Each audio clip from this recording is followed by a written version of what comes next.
Muraho neza nizere ko muri amahoro, muri kubona ko zino ari imboga, ni salade irimo imboga nyinshi zitandukanye.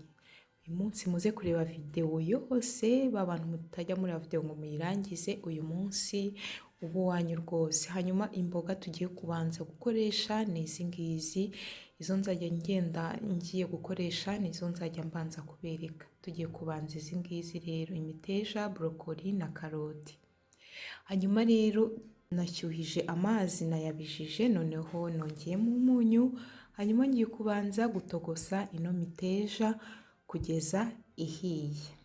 Imiteja ntabwo ndi buyihishe cyane, ndayihisha ariko ntabwo ndi buyihishe cyane. Hanyuma rero mu gihe tugitegereje ko imiteja yacu ishya, hano mfite kokombure, noneho ino kokombure ngiye kuyikatamo ibice by'ibiziga, ariko noneho ndabiha umubyimba mutoya. Muri kubona ukuntu zino kokombure ndi kuzikata.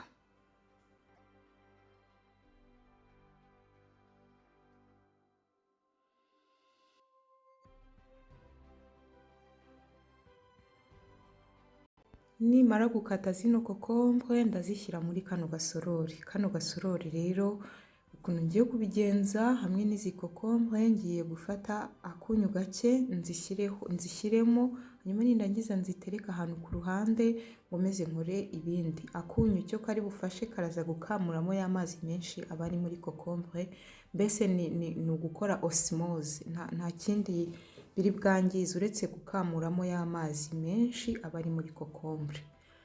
Mbese niba mwibuka ibintu bya osmose, nibyo navuga ko uyu munyu uri bukore. Hanyuma rero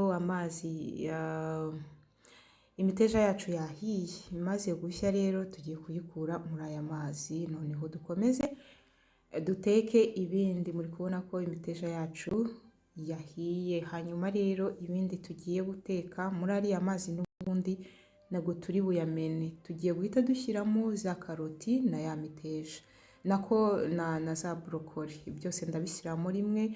Ibingibi byo ni ukubicunga, ushatse wakoresha wenda umunota, ukavuga ati umunota umwe ndahita mbikuramo, kuko iyo utinze gato usanga byahiye cyane bikaba bibi cyane. Rero iyo byahiye cyane ubimaza muri aya mazi yabize nibuze nk'umunota umwe ugahita ubikuramo, biba bihiye, ntabwo zino mboga zitinda gushya. Hanyuma rero ngizi imboga zacu, muri kubona amazi yacu yahinduye ibara. Uko biri kose hari intungamubiri zagiye zitakarira muri aya mazi, ariko aya mazi ntabwo njya nyamena ngewe. Ukuntu mbigenza, nyashyira ku ruhande nkaza kuyatekesha ibindi biryo bikenera gukoreshwamo amazi, bya biryo nyine uba ukeneye gukoreshamo amasosi. Ushobora hano no kubitekesha umuceri, ariko umuceri ukunze gushiriramo hasi. Biba byiza rero iyo ari amazi uyatekesheje ibindi biryo usanzwe wenda uri bukoreshe biri buze kugusaba gushyiramo isosi. Noneho muri ziriya mboga zose, izo tugiye gucisha mu mavuta ni imiteja yonyine. Muri kubona utuvuta ngiye gukoresha ni duke cyane. Rero mfite na tungurusumu na kasi, muri kubona uburyo nazikasemo. Tungurusumu zo ntabwo urindira ko zishya, urazivanga muri aya mavuta make gutya, akanya gatoya rwose, nk'amasegonda nka 20. Hanyuma noneho warangiza ugahita ufata ya miteja yawe nayo ugahita uyisukamo ahangaha, noneho nabyo ukabivanga, kuko byose biba byahiye, nta kundi kubiteka. Wowe icyo ukora ni ukuvanga ukoresheje kano kamamiro, warangiza ugahita ubikura ku muriro. Ahangaha nta n'iminota n'igice bimara, ni ukubivanga gusa kugira ngo ino miteja yiyongeremo akaryohe. Iyo iri kumwe n'izi tungurusumu, iyo wabicishije mu mavuta gutya, byongera uburyohe muri salade ugiye gutegura. Hano rero turahita tubikuraho, noneho niturangiza duhite tubishyira muri iki gisorori. Hanyuma na za brokoli na za karoti nazo twari twashyize mu gisorori kimeze nk'iki, turahita nabyo tubivanga n'iyi miteja gutya, duhite tubisukamo nabyo. Hanyuma noneho dukomeze dutegure ibindi bintu. Dufite rero puwavuro z'amabara, dufite puwavuro y'umutuku, tukagira puwavuro y'umuhondo. Izi puwavuro nazo tugiye kuzikata, noneho zo ntabwo turi buziteke, izi ngizi ntabwo turi buzicishe mu mazi, nta nubwo turi buzishyire mu mavuta. Ni ukuzikata hanyuma tukagenda tuzongera muri ziriya mboga zacu.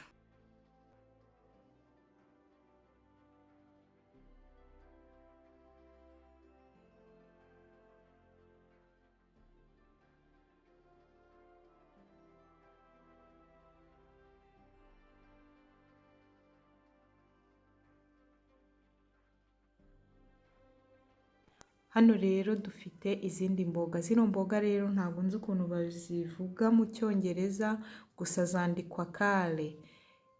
Zandikwa ka y'ikinyarwanda, a na ra ndende na e nyine. Hanyuma rero izi mboga murabona ko zijya gusa n'amashu, zijya gusa n'ibibabi by'amashu, zijya gusa na leti, mbese gusa ni imboga nyine. Ariko abantu benshi bakunda kuzinywamo umutobe, bakazisya muri blender bakazinywa.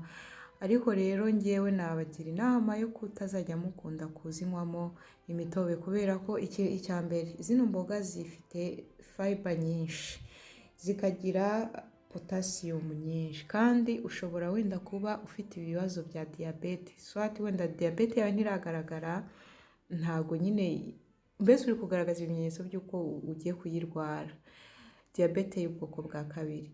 Iyo ufashe rero ji y'izi mboga, y'imboga nk'izi, bikongerera ibyago byo guhita urwara diyabete y'ubwoko bwa kabiri. Ikindi cya kabiri, kubera ko zifite potassium, iyo uyikozemo ji, potassium irazamuka, kubera urumva uba ugiye gukonsoma ibibabi byinshi, ntabwo wakora ji y'akababi kamwe, kandi unywa nibuze ikirahure kimwe.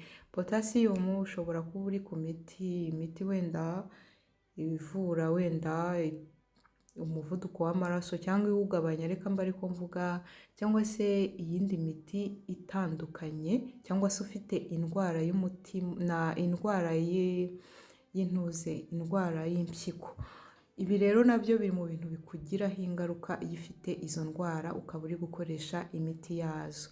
Ikindi nababwira ni uko zino ji ntabwo ariko abantu bose zibagwa neza. Hari abazinywa ugasanga aho kugira ngo zibagireho ibyiza zibagizeho, babyimbye inda, ukumva nyine ugahita cyangwa ukagira diyare cyangwa ukanagira constipation. Ikiza rero ni uko imboga wakakwiye kuzirya nyine nk'imboga, ukazikoramo salade cyangwa se ukaziteka bikarangira bikagira inzira. Hari abantu bigirira ubuzima bwiza, mara yanjye, icyo yarya cyose, icyo yanywa cyose ntacyo cyamugiraho ingaruka. Ariko icyo nzi cyo, abantu benshi bafata ji z'intuze z'imboga zibagiraho ikibazo. Ni byiza rero ko mwajya muzikoresha mu masalade cyangwa se mukazikoresha mukaziteka bikagira inzira. Nuko ngewe mbyumva. Utu tubabi twazo nitwo nakoresheje, twa duti ntabwo nigeze ndukoresha, ngewe ndatujugunya. Sinzi niba wenda mwebwe mujya mudukoresha, ariko mba mbona dukomeye, mba mbona nta mpamvu zo kudukoresha, nikoreshereza bino bibabi. Ikindi bino bibabi biba bikomeye, ndabikata kwera, muri kubona ukuntu ndi kubikata, nkabikatamo utuntu dutoya, nkaba ariko mbikoresha. Nabanje kubabwira impamvu mwagakwiye kwitonda gukoresha amasmoothie cyangwa se imitobe y'imbuto, ariko noneho zino mboga ni nziza cyane cyane iyo uzikonsomye gutya, kubera ko ziri mu bintu bifasha kugira amagufa mazima. Harimo none no kuba zakurinda indwara z'umutima mu gihe wazifashe ku kigero cyiza cyangwa se mu buryo bwiza. Ikindi ziri mu bintu birinda kanseri izo arizo zose. Ikindi biri mu bintu bifasha kugira amaso areba neza, akora neza. Noneho rero izi mboga zacu reka tuzivange n'ubundi na za zindi za mbere twari twashyize muri iki gisorori. Tugaruke kuri za kokombure zacu, hanyuma noneho duhite tuzikuramo ya mazi. Dore ya mazi, utungutu ni duke, ariko uko ndi bugende nkamura haraza kuvamo amazi menshi, kubera ko wamunye icyo ukora, uragenda ugakamuramo ya mazi ukayagabanyamo. Ibi rero iyo wabikoze, utukokombure twawe turaryoha, wumva nyine tumeze neza, wumva tutarimo ibizi byinshi. Kandi hari n'ukuntu ushyira kokombure mu mboga gutya kubera ko uba utazikamuyemo amazi hasi ugasanga ugasanga salade yawe yaretsemo amazi. Rero kuzikamura nabyo biba byiza mu gukora amasalade.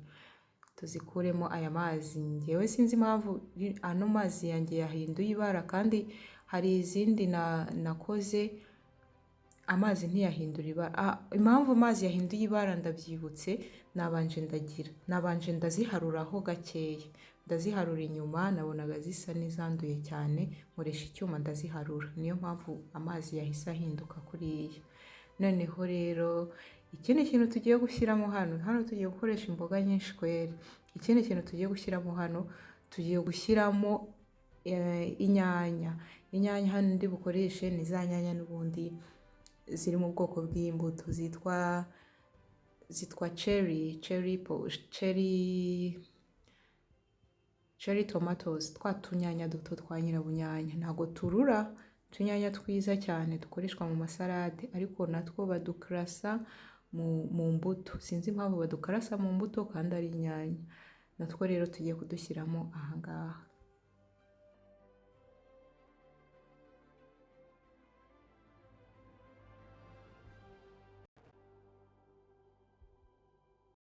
Nyuma rero tugiye gukoreshamo ibindi bintu, izi zitwa cashew nuts. Hanyuma noneho tugiye gukoreshamo nanone sezame z'umweru, ushobora gukoreshamo sezame z'umukara ubaye arizo ufite. Hanyuma nanone dukoreshe imbuto z'ibihwagari, hano ushobora no kongeramo imbuto z'ibihaza ubaye uzifite. Kubera ko zino cashew nuts zijya kuba nini, tugiye kuzishyira muri aka gasekuru, tuzikoremo uduce dutoya. Muri kubona ukuntu ngiye kuzisekura, ntabwo ndi buzigire ifu, ni ukuzisekura gutya gakeya. Hanyuma mpite mfata za cashew nuts nzisukemo hano muri za mboga, noneho mpite mfata na za mbuto z'ibihwagari nzisukamo ahangaha. Hanyuma noneho mpite mfata nanone na za mbuto za sezame, hanyuma noneho nazo mpite nzisukamo ahangaha. Noneho mfite amavuta ya olive hano, rero ngiye gushyiramo nibuze utuyiko 3 tw'amavuta ya olive.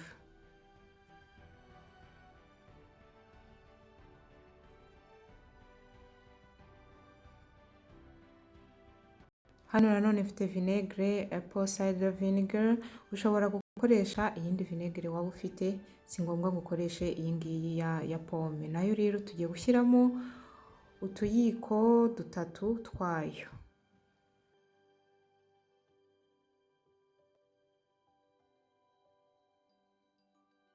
Igisorori cyacu cyuzuye cyabaye gitoya, tugiye guhindura dushyire mu gisorori kinini tuba ariho tuvangira.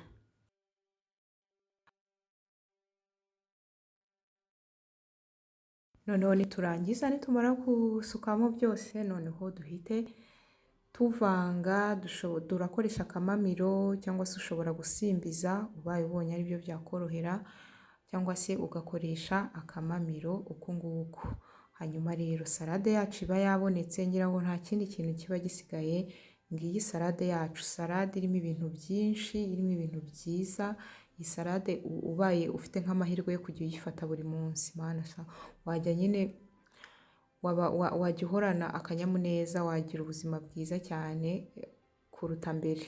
Ino salade ni nziza cyane, muri kubona n'ukuntu isa neza cyane. Hari ibintu byinshi ntigeze mvuga kubera ko twari turi mu gikoni, ariko rero iyi salade nabashishikariza kuzayikora mubaye mwabasha kubona ibi bintu byose. Mwakoze kubana nanjye, tuzasubira ubutaha. Bye bye. Ngewe nitwa Afia Murutasibo.